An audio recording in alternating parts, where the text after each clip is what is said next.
وَإِذَا النُّفُوسُ زُوِّجَتْ اور جب جانوں کو جسموں سے ملا دیا جائے گا۔ اس کا مطلب بعض مفسرین نے یہ بیان کیا کہ جب روحیں جسموں سے ملا دی جائیں گی، اور بعض نے اس کا مطلب یہ بیان کیا کہ ایک قسم کے لوگ جو ہے نا آپس میں اکٹھے کر دیے جائیں گے، یعنی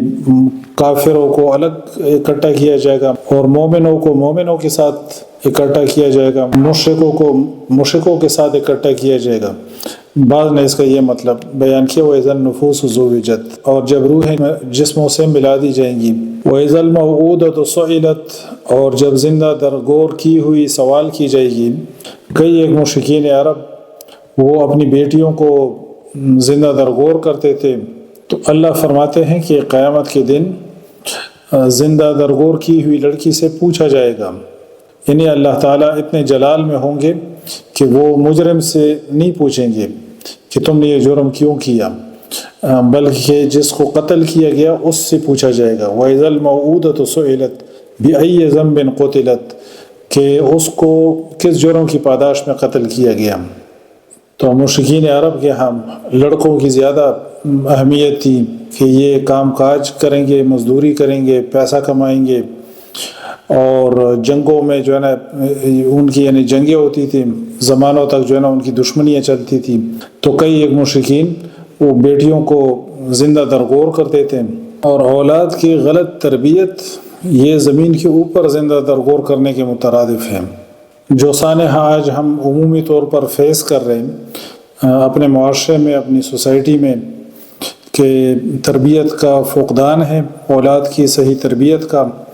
اور خاص کر آج کل کے دور میں جو کچھ چل رہے دنیا کے اندر، اور جو تربیت کی کمی کی وجہ سے اور ماحول کی آلودگیوں کی وجہ سے جو جنریشن پروان چل رہی ہے، تو یہ زمین کے اوپر درگور ہے، چاہے لڑکے ہیں چاہے لڑکیاں ہیں۔ وَإِذَا الصُّحُفُ نُشِرَتْ، اور جب اعمال نامے کھول دیے جائیں گے۔ یہ بھی ایک بڑا عجیب منظر ہے کہ جب انسان کو اس کی پوری زندگی کا ریکارڈ سامنے آئے گا، جب اس کو قرآن نے اور بھی کئی مقامات پہ بیان کیا کہ اعمال نامے جب ملیں گے۔ سورۃ الحاقہ میں اللہ فرماتے ہیں کہ جس کو دائیں ہاتھ سے اعمال نامہ مل گیا تو وہ لوگوں سے کہے گا خوشی کے مارے کہ آؤ میرا اعمال نامہ دیکھو، میری کتاب دیکھو، ہاؤ اقرؤ کتابیہ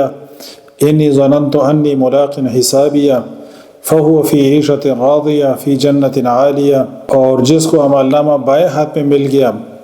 وَأَمَّا مَنْ أُوتِيَ كِتَابَهُ بِشِمَالِهِ فَيَقُولُ يَا لَيْتَنِي لَمْ أُوتَ كِتَابِيَهْ يَا لَيْتَهَا كَانَتِ الْقَاضِيَةَ، کاش کہ موت ہی میرا قصہ ختم کر دیتی۔ بہرحال اللہ فرماتے ہیں کہ وَإِذَا الصُّحُفُ نُشِرَتْ، جب اعمال نامے کھول دیے جائیں گے۔ وَإِذَا السَّمَاءُ كُشِطَتْ، اور جب آسمان کی کھال اتار دی جائے گی۔ وَإِذَا الْجَحِيمُ سُعِّرَتْ، اور جب جہنم بھڑکائی جائے گی۔ وَإِذَا الْجَنَّةُ أُزْلِفَتْ، اور جب جنت قریب کر دی جائے گی۔ عَلِمَتْ نَفْسٌ مَّا أَحْضَرَتْ، تو جان لے گا ہر نفس جو اس نے حاضر کیا۔ یہ پہلی 14 آیات ہم نے بیان کر دی۔ اس میں جو پہلی 6 آیات ہیں وَإِذَا الْبِحَارُ سُجِّرَتْ تک، جب سمندروں کو بھڑکایا جائے گا،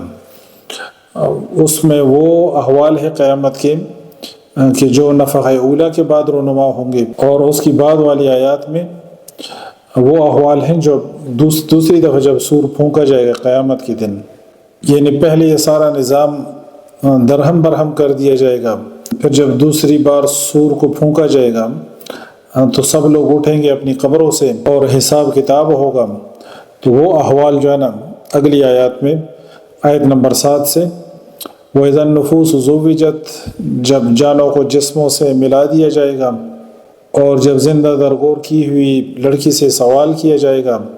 کہ وہ اس کو کس جرم کی پاداش میں قتل کیا گیا، اور جب اعمال نامے کھول دیے جائیں گے، اور جب آسمان کی کھال اتاری جائے گی، اور جہنم کو بھڑکایا جائے گا،